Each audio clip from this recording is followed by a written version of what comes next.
Welcome to the Dirty Side of Leadership podcast with Ron and Kristin, where leadership meets entertainment. This podcast features stories with names and certain aspects that have been changed to keep submissions private. Enjoy the show. Welcome to the Dirty Side of Leadership podcast. We are going behind the scenes, getting to know Ron and Kristin on a personal level. I hope you enjoy this. I know we're going to. I mentioned I'm a peeping Tom of the mind, and I know, Ron, you really enjoy getting inside people's heads also and understanding what makes them tick. And if anyone wants to know what makes us tick, you're going to find out in this episode. So I want to go ahead and start out. I'm going to ask you the first question, Ron. So okay. I find your upbringing fascinating. Southwestern Virginia, Appalachian Mountains, son of a coal miner and coal truck owner. It makes me think of Soft White Underbelly's interviews with the Whitaker family of Odd, West Virginia. I know you weren't in West Virginia, but that's what comes to mind. How would your parents describe you? Well, before I get into that, let's bring some clarity. I was on the West Virginia line. It's that little tip of Virginia down on toward Tennessee, Kentucky. I could be in any of those places, okay. Rural area. And the fact that you compare, everything to the Whitaker family is why, this is why we don't trust Northerners or, California, at least California. I might give you a little break there. I'm a step above California. Are you really? I'd say so. Portland. Okay. Anyway, no, it's really, there are a lot of stereotypes. Some are true, some are not. Yeah. But my parents, I got to tell you, I'm really different, a lot different from my dad. A lot different from both my parents. So I think they think I'm a mystery. And I was always, even growing up, some of the guys called me a city boy because I really wasn't into hunting, which was strange for them. I was into sports, but Kristin, and it's no disrespect, I love going home. And by the way, you will never meet more, the people are so kind and wonderful. But I did know at a very early age, I'm out. And I traveled a couple of times, and that was all it took. And I just wanted to pursue something bigger and greater. I can remember sitting in the third grade, and when they would ask you what you want to be, the teacher would ask that. I can remember several of the male students would say coal truck driver or coal miner. Wow. And I knew in my mind, I'd looked at coal miners completely black with coal. Right. Even when they showered, it looked like they wore mascara. I knew that I was not going to pursue that. That's for sure. I didn't know what I was going to do.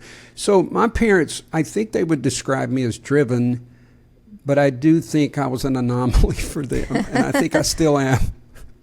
We'll have to get them on someday. Yeah, we'll have to do that. That would be really interesting. Kristin, kind of back at you. You grew up in the Pacific Northwest, wherever that is, in a suburban area. What's your favorite childhood memory? Oh, goodness. Well, I have a few, but when I think of my upbringing, I think of my favorite Christmas, and that was when I got, oh my gosh, have you ever seen those moon shoes? It was like little trampolines for your feet. So this one Christmas, I got everything I wanted. I got the moon shoes. I got this. It was like this light up stage it had a microphone and all the lights that would go off. But the best part was these spandex with like a rainbow stripe down the side. And I thought I was the coolest thing ever. But growing up in the Pacific Northwest was really fun. You're outside all the time, always hiking, or in the summer, you're going and jumping off cliff diving into the water, and it was just pretty low key. And then you'd go see a Blazer game every once in a while. So interesting upbringing, not so much, but just your pretty typical middle class suburbia upbringing. Well, yeah, that sounds pretty normal. Sounds good though. It was, yeah. I look back. I tell my parents, even though my parents are now divorced, they're good friends, but my mom will always check in with me. Gosh, did we screw you guys up? I'm like, no, I literally think of my upbringing as pretty, rainbows and unicorns. You guys did a good job faking it, I guess. Tell your parents not to blame themselves for you, Kristin. It's all on me. It's all on me. Oh, goodness. Yeah. So, Yeah. okay, Ron, what do you feel people misunderstand about you the most? Well, as you know, Kristen, when you are heavily involved in social media, there are people that think, that you live on likes or any of that. Yeah. So I think I've been misunderstood more, even than when I was in federal law enforcement. I think I've been misunderstood by maybe just a few buddies or acquaintances, like, why are you posting on social media? Or, you have so many pictures of yourself. I've had people say that, number one, they don't understand marketing. That, Right. the marketing companies that I've worked with tell me to post 3 times a day, and that's really difficult for me. You're a lot better at that. But they don't understand marketing, but they also don't understand the passion that I have to help leaders. And I went into this knowing what I was getting into. I didn't even want to, I went from trying to stay somewhat hidden and kind of secretive to really exposing myself to try to be a social media influencer. I did want to sell my book because I believe in that book. It was a life's work. So I think I'm misunderstood. I don't sit around. If I'm looking at likes, it's because I'm looking at algorithms and patterns. Right. I don't live on that. And I've had people say, I sent you a message. And I said, well, text me. Because what they don't know a lot of times is I post and then I walk away. I have to take breaks from it. So I think that's, in my later years, I think I misunderstood a little bit on the social media front. Yeah, I completely feel you on that one. And do you get the same stuff? Oh yeah, not so much from my friends, my close friends, but people will call you, oh, you're so self-absorbed in the comment section and all of that. But to your point, they don't understand you have to put yourself out there. If you want to make a difference, make an impact, achieve your goals, there are sacrifices you make. And some of those sacrifices are that you are putting yourself out there. And I'm with you. I was relatively private until I had my personal accounts locked down. Like you had to know a lot about me just to even send me a friend request. And then when I made a change and decided to start standing up and speaking out, that's when I was very vulnerable, and it's taken years to get used to that. Yeah. A quick side note, do you think it's more challenging for men than women? Do you think there's a gender difference because the reason I'm saying that, there's several female friends that I have that they do social media, everybody loves it. Mm-hmm. The guys do, especially if it's attractive female, but yet I get harassed for it or joked with. It's definitely different for men. Absolutely. That's why I didn't do a lot of the dances that were really popular, Kristen. I didn't do any of those, so I'm with you on that. But yeah, no, it's definitely tougher for men. I can imagine you get a lot more flack. I'll tell you what, though, Kristen, if we get in the top 10 podcasts, I will dance. I will dance. Sounds good. On video. Hold me to that. I will. It's amazing. Right. I got a question for you. What's a story that your family tells that you might share from your childhood? Oh my goodness. Okay, so so just so everyone knows, we did not prep for these answers, so I'm literally thinking on the fly. But when I think of the most told story, is the fact that when I was like 12 years old, this person, again, we lived in suburbia, excuse me. So this person just starts knocking on our door violently at like 2 a.m. And we're all waking up, like trying to figure out what is going on.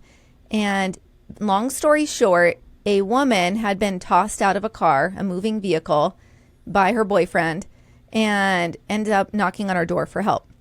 She was bleeding because she had been road rash all over her and was belligerent. This is before cell phones, so she's wanting to use our home phone to make a call. I was 12. My sister's 5 years younger than me. I didn't like that she was putting my family in this situation. She was getting blood all over our phone. My mom was trying to be nice and clean her up. My dad was going to drive her somewhere that she was asking us to bring her to. And my sister's crying because it's freaky. And at that point, I said, stop, put your hand up, because she wasn't putting her hand up so my mom could bandage her. And something in my tone, I just started directing her. She listened. She stopped her shenanigans. I'm talking, she was flailing around like a fool. She stopped and she let my mom bandage her, and she didn't flail around anymore because I took control of the situation. And my parents just love to tell that story because I'm the type of person, I'll sit back in a room and I like to take a room in. I don't need to be the center of attention. I actually don't enjoy that. I like to watch everybody, and then I will kind of pick and choose who I go and mingle with. But I don't like when a situation is completely out of control, especially in our household where we are supposed to feel secure and safe and in control. And I wasn't having any of that. So my parents just love that one. I thought this was going to be a heroic story where you called 911, you bandaged her up, you counseled her to break up with this guy. No, we threw her ass out. Yeah. There you go, folks. Oh, well, goodness. that's the end of the podcast. No, okay. Here's what actually happened. My dad went and got our neighbor, and the two men ended up driving her together to where she was requesting to go, so that there wasn't liability just on one of us. So we did bandage her up, and we got rid of her. So you do have family members that have compassion. Okay. I do. It's there. I'm glad to hear that. All right, Kristin. All right. Let's see I'm here. ready. Okay. What's the best compliment you've ever gotten? That's so easy. Use it now. My daughters, when Aw. people tell me that I have great daughters, they both make great decisions. My oldest married her high school sweetheart. They have a little boy. Like it's amazing. I've never had to deal with any issues, and my youngest lives with me. She's productive. She's finishing her degree. Like, I hear all these parents talk about, all the crises and things like that, and I never had to deal with that. So when people tell me that I raised two great daughters, that's the biggest compliment I'll ever get. Work-wise, anytime someone appreciates what you do, because I go out and train and I coach and I get a lot of compliments, but this happened the other day and it meant a lot to me. I was at a post office and ran into one of my prior employees who had went to a different agency. And you always know it's true when there's nothing you can do for them. You get a lot of compliments when you can help someone, when you can reciprocate. Right. But this individual said to me, "Oh my God, you need to go teach them how to lead. They're nothing like you. They don't run, the agency like you. Is there some way that you can get in there and do some training? These managers are terrible." And then they gave me specifics. But for him to compare me in that light with another agency in my leadership, that really did mean a lot to me. I drove off thinking that was that really felt good because, number one, it was great to see a prior employee, but when you have someone that gives you a compliment when you can't do anything for them, I think that was a really cool moment. That would be. And the compliment about your daughters also, I've interacted with both of them as well, and they are amazing ladies. And so you've done a great job. And but I love your work story as well, because it makes a big difference when you're getting a compliment when you're someone's boss or you have some type of power that they could benefit from. It's definitely a different feeling altogether. I like it. Yeah. I was talking with my ex-wife the other day, and we're both so very proud of our daughters. Yeah. I love this question, Kristin. You got to answer this one. Okay. What's an insult you received that you're proud of, besides me just a minute ago? An insult. Well, I did have a boss tell me that I was demanding. And I will tell you the situation because I was like, you're right. I am being demanding in this situation. But I had a team where 3 people, I had taken on people from other teams. Basically, I had promoted up 3 different employees, and the people that replaced them were coming from other bank branch locations. Well, I inherited 3 people that were off on Thanksgiving week.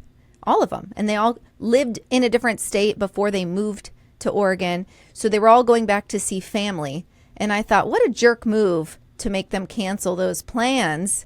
It's not their fault. They all happened to come to me with the same week off. So I asked my regional manager to work with me on, let me take a few people from other locations. This is a team of 6. You can't have 3 people gone. You just can't.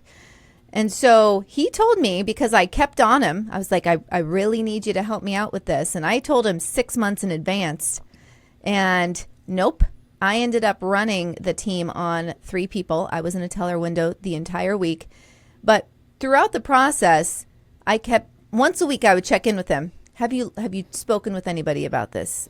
So basically he said, Kristin, you're very demanding. And I said, you're right. I am doing this. I am being demanding for this week because my clients will suffer. My employees will suffer. And so I take that as a compliment. I did what I thought I needed to do for my clients and for my employees that were not on vacation. And I was called demanding and didn't faze me. And you gave significant prior notice. Yes. There's really not a worse feeling as a leader when you're not supported by your superiors. Yes. I've been undermined before. And that's a real very challenge. Frustrating. Very frustrating. There's a few things that you kind of latch onto. I'm one of those people. I will forgive. I'm a very forgiving person, but I never forget, and I will never forget how that was grossly overlooked as a need. Yeah. Okay. Moving on. All right, Ron. If you could have coffee with any historical figure, who would it be? Well, I guess I'll leave out Jesus and the disciples, but in history, it would be Abraham Lincoln. I am intrigued. I went to the soldiers' home and took a leadership training there, and it was a lot of people don't know this, he hated the White House. And he would ride a horse over to the soldiers' home where they ended up burying Northern slaves. But he spent a lot of the summer there, and a lot of his writings, a lot of his meetings happened there. As a matter of fact, I think it was Mark Twain commented that he literally saw Abraham Lincoln riding his horse over from the White House to the soldiers' home. Now later, they had a troop from Ohio that basically served as his Secret Service. So they were like, Mr. President, you're going to get assassinated. And so they began to ride with him. But I'm so intrigued by the way he thought, the way he had compassion, the way he showed leadership. And I think there's a lot of unanswered questions. I would love to have coffee with Abraham Lincoln, for sure. That would be amazing. Yeah. And you're a history buff, so I thought that was the perfect one for you. Yeah, that was a good one. It's killing me, though, Kristin. Can I bounce that back to you? Have you thought about it while I was talking? Margaret Thatcher, I think, would be amazing. Because look at her upbringing was very middle class, if that, and just what she was able to achieve and who she was rubbing elbows with, the royal family, where they came with silver spoon in their mouth, and then she came from just very, very humble beginnings, and she lived life like she had already been canceled, and that's a newer term. Yeah. But she did not care. She made moves for her people that she felt was right, no matter the backlash. And I have a lot of respect for that. Wow. Yeah, she's amazing. Yeah. All right. This one is more just an interest to me. I hope everyone will find this interesting. I'm sitting here with bated breath, Kristin. What's your biggest pet peeve? Oh my gosh. I am the queen of pet peeves. And so people are going to think I'm a jerk if I really dive into it. But let me just share a few, because I think this is funny. At least people have told me it's funny. When I was single, I had very odd pet peeves or things that would be red flags to me. And one of them was like poor credit, bad credit is a major pet peeve of mine. And I would if I was dating someone and they had to get a prepaid phone, they mentioned that they're on like a prepaid phone, I immediately cut ties. I didn't ghost them. I just verbalized that this wasn't going to work. So little things like that. Think about it though. If you're with someone who has bad credit or a bankruptcy or something like that, and then you want to go buy a home, you're screwed now because you're going to have a higher interest rate if you can even get a loan. So all of that. So those are my pet peeves in the dating world. There was a bunch of those. But a pet peeve today is going to be fearful, spineless people. I can't do it. I cannot stomach that type of person anymore. And I have really, my inner circle, I've shrunken it down intentionally to where I am with people that do not live by fear, people that are bold, people that don't self-censor. And it's a beautiful thing to surround yourself by folks that are truly free. I find that very interesting because I begin to see my circle shrinking as well. Yes. Some of it happens organically, and some of it is just simply because I had to make choices, and relationships were toxic. But I think, and people can tell us, I think our audience will agree, the credit thing is a little beyond a peeve. I think that's just wise. If you're dating someone with financial problems, I guess I was looking for a little annoyance. Like, you want a little annoyance? Like, let me give you mine. I cannot stand to see people... I put my papers down. Let me crack my knuckles. I cannot stand to see people driving in the left lane, holding up traffic. They're doing like 60 when it's 70 or whatever. Yeah. I cannot stand that. And I think I had a relative that was a game warden, and that was his pet peeve. And I think he talked about it so much in the car that it just moved over on me, but it drives me crazy. I'm like, get over this. Is a passing lane and an emergency lane. What don't you understand? Right. So give us one more. I can tell you what's a pet peeve. Let me give you a 4th of July pet peeve. So we're lighting fireworks off in our street last night, and these hoo-haws just think we're just going to shut down our whole operation because you want to drive by. So while we're lighting things, they're like inching around. And I'm like, really? You can't? There's so many other streets you can turn down. You can't, wait a few seconds for us to light it off. So anyhow, we just stopped moving our stuff and kept lighting them and made people go around. But just the gall really irritated me. And there's plenty of that to go around, Ron. It's so ironic because mine was these people that were shooting fireworks down the street, and I had to go to another street. I'm kidding. I just stared at them as they drove by. I don't know. I get territorial sometimes. I'm like, this is Independence Day. You can go around, sir, ma'am. Oh, my gosh. Yeah. So that's a pet peeve. Ron, what do you think the world is going to look like in 50 years? 50 years? I know. What world? Sorry, listeners. I try to be optimistic. There's so many things I could speculate on. Well, go back and listen a couple episodes ago. AI, there's no doubt that AI is going to dominate. I think a lot of the jobs will be tech jobs because you mentioned a pizza shop, right? Yeah. That you saw a pizza shop that had no employees. Right. Even though you said the pizza looked bad, let's be honest, we know AI evolves, so that pizza is going to get better and better. So I think that a lot of the job market is going to have to move toward tech, AI, and those kind of things. Right. Optimistically, I hope life will be great. I hope they'll come up with alternative food sources, alternative energy. You know, they will be able to solve the world's hunger crisis. All of that optimistically would be wonderful in 50 years. The opposite of that, I'm not even going to go into. Yeah. Well, what do you think? Okay, you mentioned alternative food source. You think, are you going to eat printed meat? No, when I say food source, I'm talking about ways that would generate more food, like undeveloped lands. I should have clarified that. No, I'm just making sure because I won't be. I'm like, what is that made of? Plant there's undeveloped DNA? Lands that if the technology was there, you could grow more crops, those types of things.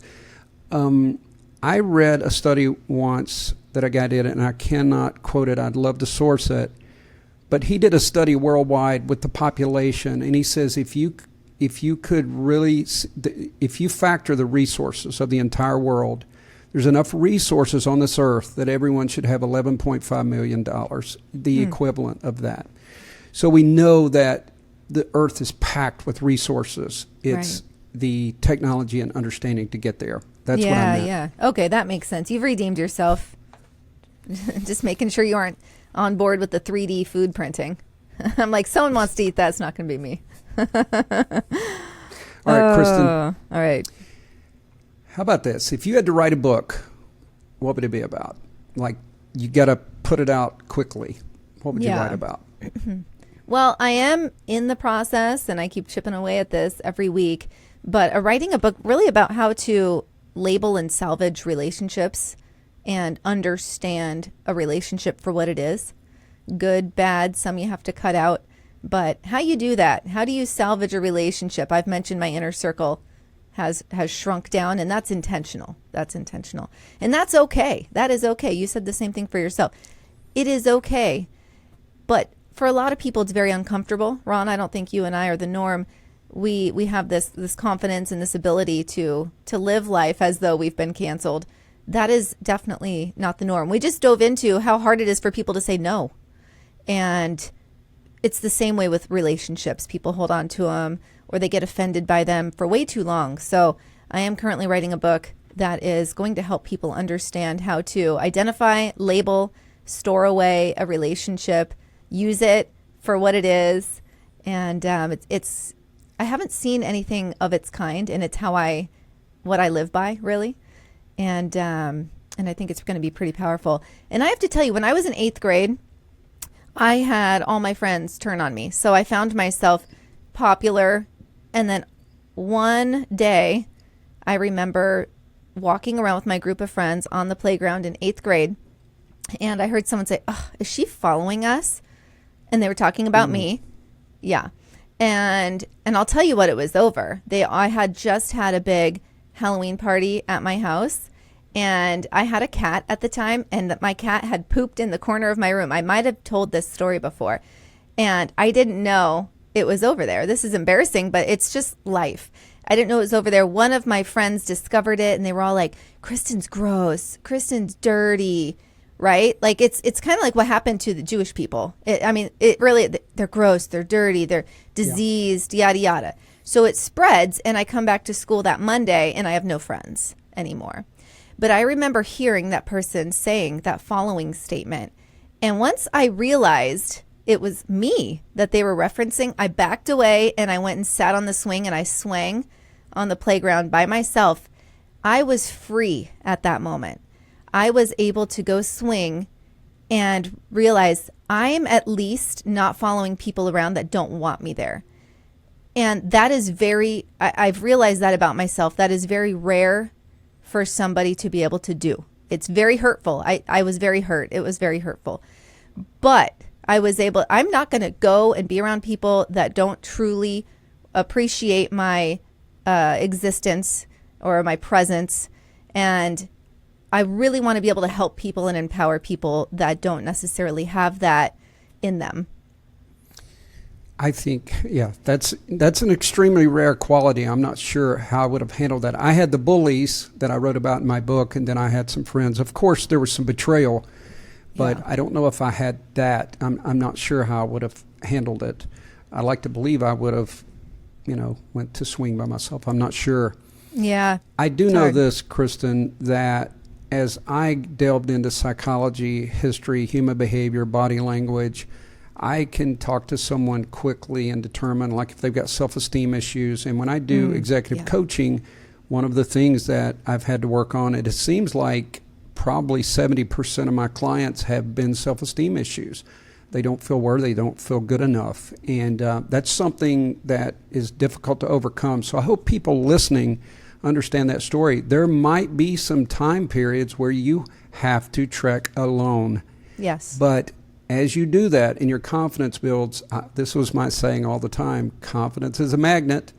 Right. And then you'll have more people around you than you want. And that's when you got to go through that selectiveness. But the second thing is I'm very excited about this book. We've had some preliminary conversations. I think it's uncharted territory, the way you're approaching it. And, man, it's going to be exciting. Thank you. I'm excited, too.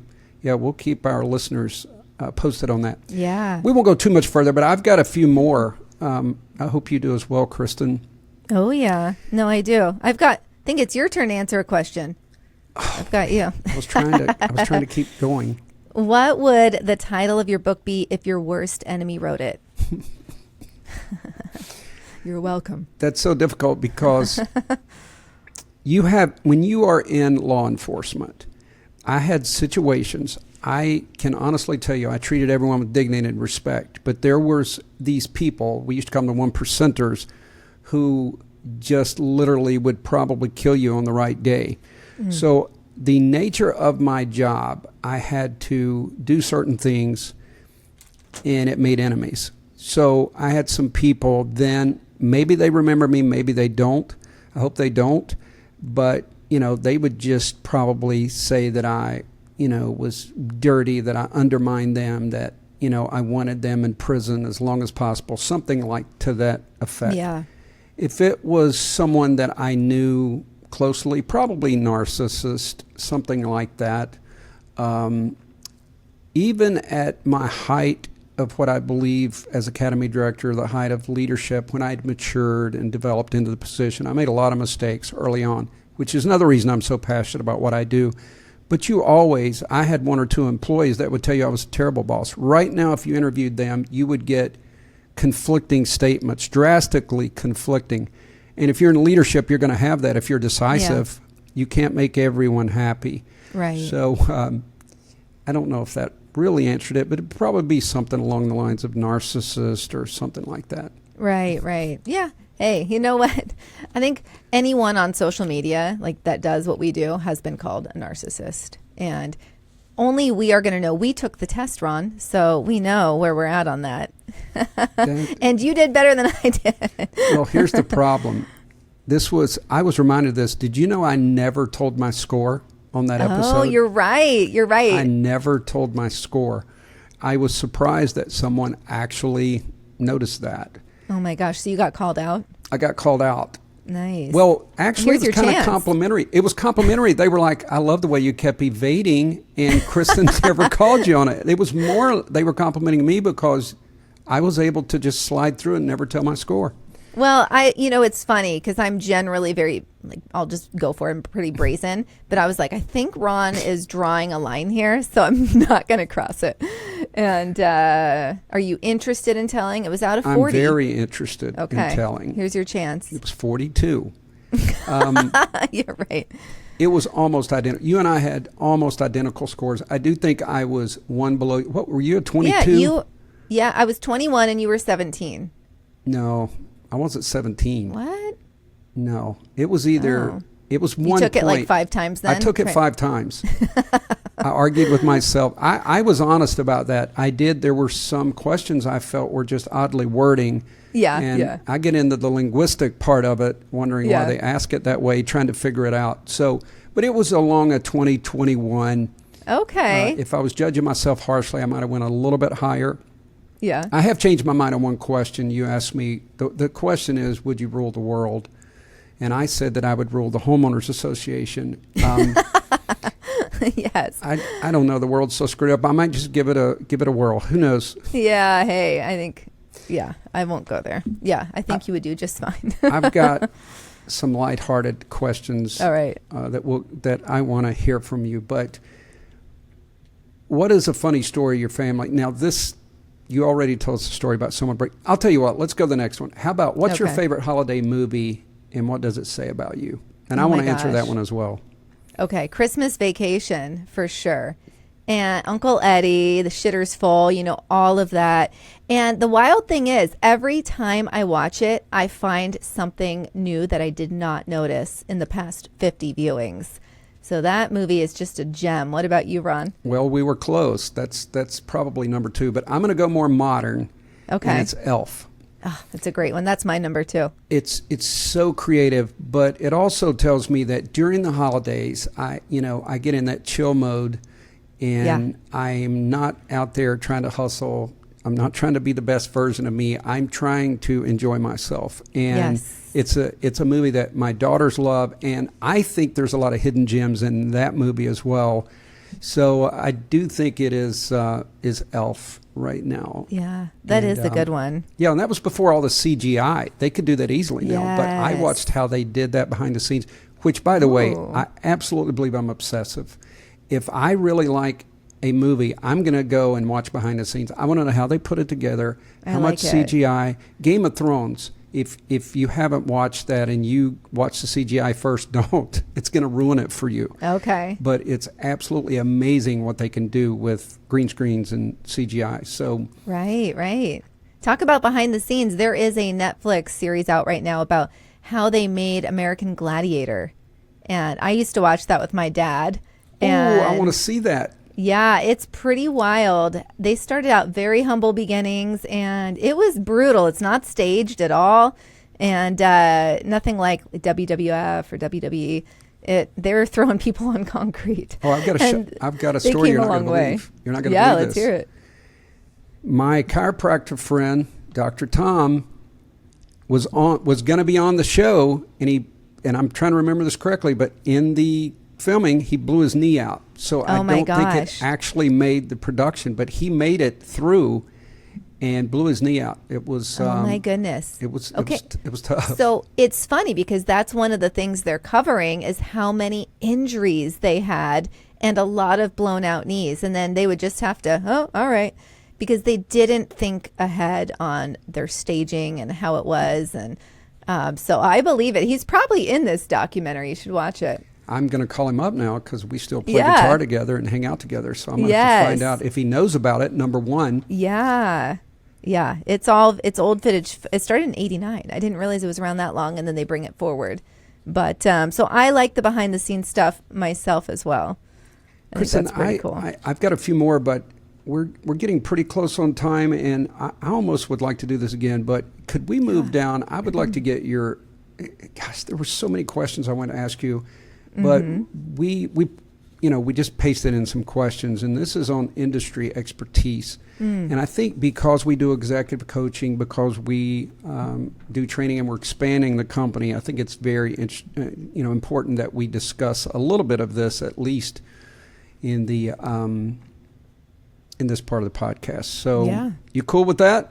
Yeah, I'm good. We'll skip past whimsical and off the wall. Yes. And we'll save that for a later date. Yeah. But there was some I wanted to ask you for sure. There's some good ones.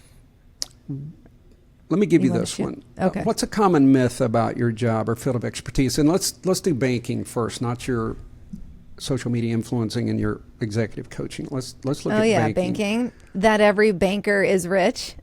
Actually, banking is one of the most underpaid industries out there. And people think, there's a few things. When you work with money, they think that you're always tempted to take it. I'm like, no, that becomes paper to you. It's just paper that passes through your hands like a sticky note. Yeah. That's one. But yeah, bankers don't make a lot of money unless you're at the top or an investment banker. Bankers are not rich. And actually, a lot of bankers don't even know how to manage their own money. So there's that. They can manage yours.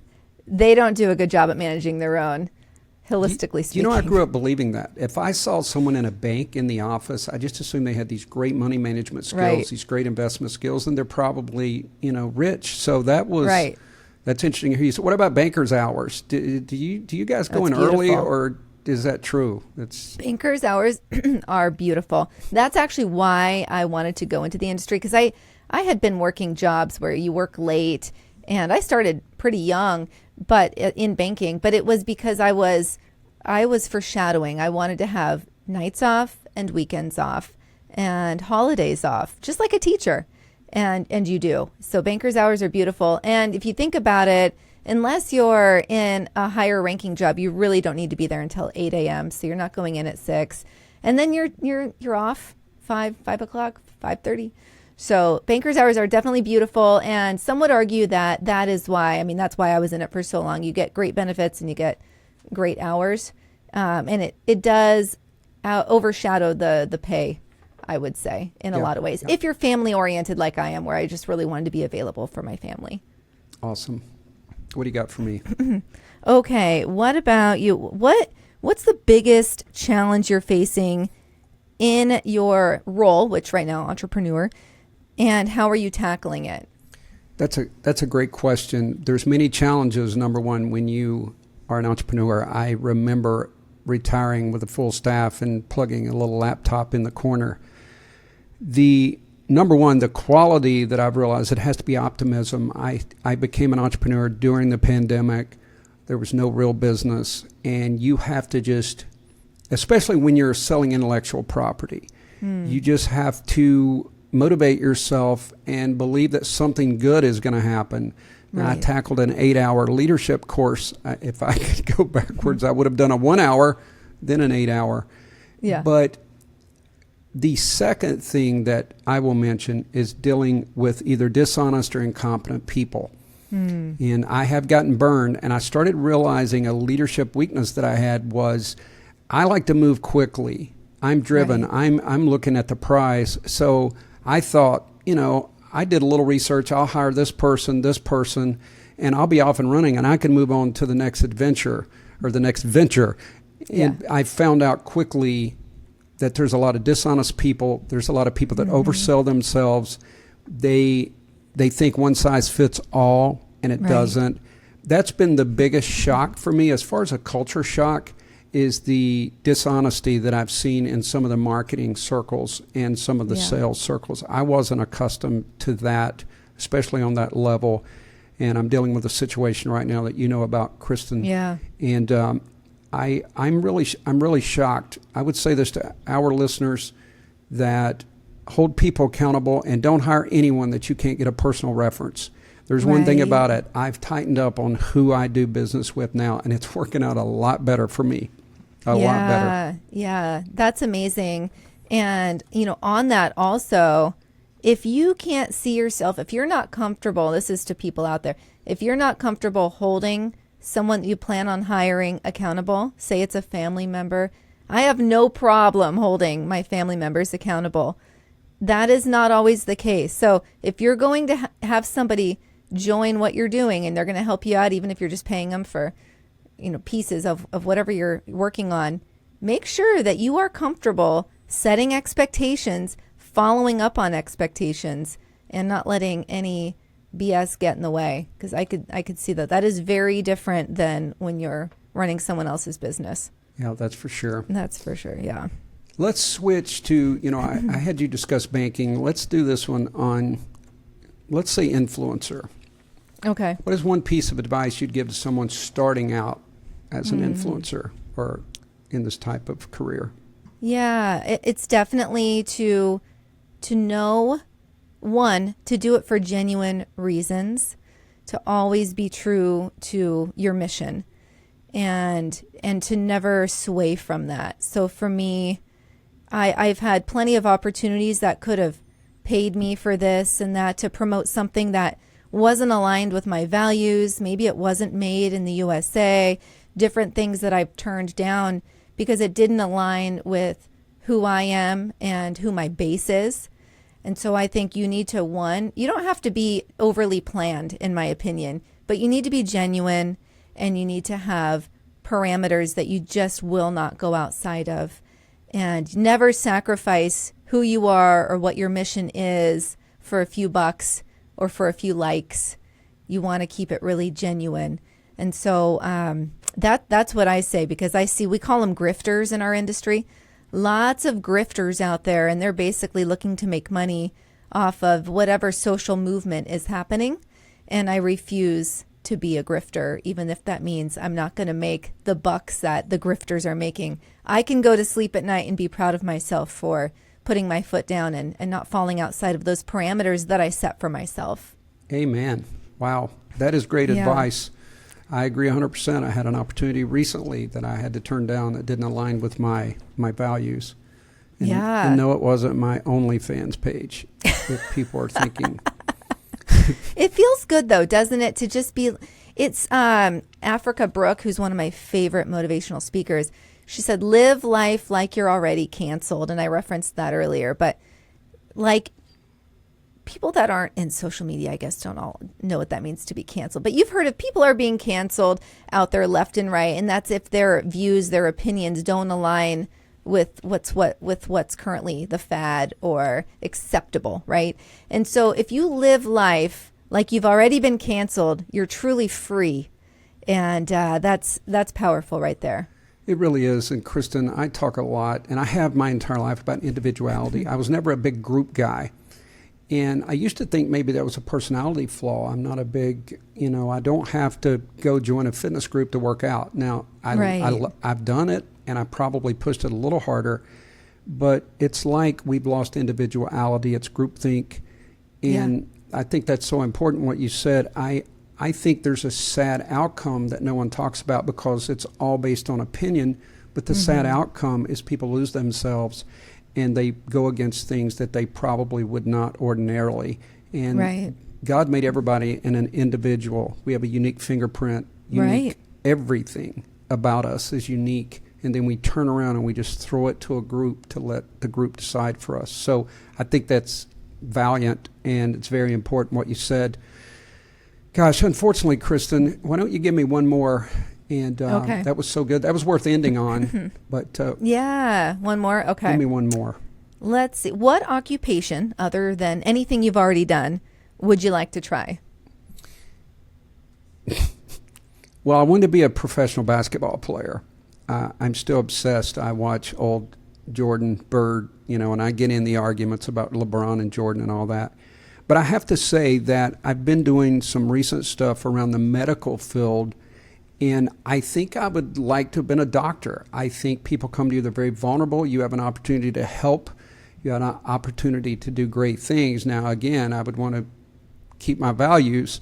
I think a lot of times in medicine, and I think our audience will agree that we're reactive, medicine is, instead of proactive. And I've been studying a lot on nutrition, health, and things that we can do to be proactive.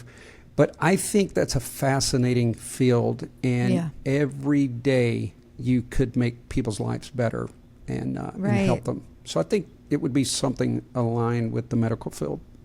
Yeah, you know what's funny is that's exactly an ER doctor is what I had for myself. Was it really? It really is. Yeah, it's funny when you're a borderline hypochondriac, and I like to say I'm on the hypochondriac spectrum, just, on the lower end, but you look up a lot of things and you become knowledgeable. And also when you're into the health industry, and you just know a lot. And I truly enjoy medical, anything, everything, diagnosing. It's all, I think it would be very fascinating. I think I didn't realize it as much until I started doing some work at a facility, because usually I had a negative connotation. I only went to a doctor when I was feeling poorly or to visit someone. Yeah. And I left there thinking, gosh, I think I wanted to go in this field anyway. Right. Well, I like the ER doctor aspect of it too versus the doctor that you see. Because imagine, when you're in the ER, someone comes to you, they need immediate assistance, and they really are going to put a lot of weight in what you're doing, what you're saying, what you're recommending. Imagine seeing somebody like the general physician, and you see somebody and you can see that they're severely obese and they're diabetic, and you run their blood and their numbers are just horrendous, and you suggest doing ABC. They're not going to do it. It's in the ER when you really have people, you have the patients that listen to you. So yeah, Kristin, pretty powerful stuff. I took a 2-day training program. It was based out of D.C. We were in one of the Virginia areas. I traveled so much that it runs together sometimes. But it was about, you were the CEO of a hospital, or you were the head of a hospital, and you had to prioritize resources, finances, determine what's the most critical. And it was a pretty interesting, it was built like a Monopoly type game. And you had teams, and you had to work as a group to determine your priorities. And it was pretty fascinating. It was one of the few, I'm usually not, to be honest, that impressed with leadership programs, but it was a fascinating idea. And it did cause you to do some introspection, which is what I believe is so vital in leadership programs. But yeah, that was really cool. Guys, Kristin, it was fun. Thanks for your vulnerability. I don't think people will be listening to the podcast anymore. I'm not sure they're going to like the way you treated that poor young lady that got dumped out at your doorstep. But, oh my gosh. I have a low BS tolerance. Always have. Sorry. She was bandaged up. The wounds were surface. The wounds were surface. It's okay, Kristin. Let it go. Let it go. All right. Live like you're canceled. Who cares? Guys, who cares what Ron thinks? Yeah, who cares? Listen, I am for those listening who've stuck out with us, we're so pleased. This has been, I get to do a lot of exciting things, but Chris and I have talked behind the scenes.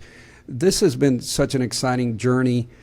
To be honest with you, when I wanted to do this, there were so many podcasts. I'm like, as I said, I'm not a group kind of guy. I'm an individual, and I kept listening for things that, is there an opening for this? Is there something? And then I found the right partner, and you guys have been so supportive. We've not even begun to buy ads or anything. And the podcast is growing. We're so excited, and we're going to continue to do the research, continue to make it really strong.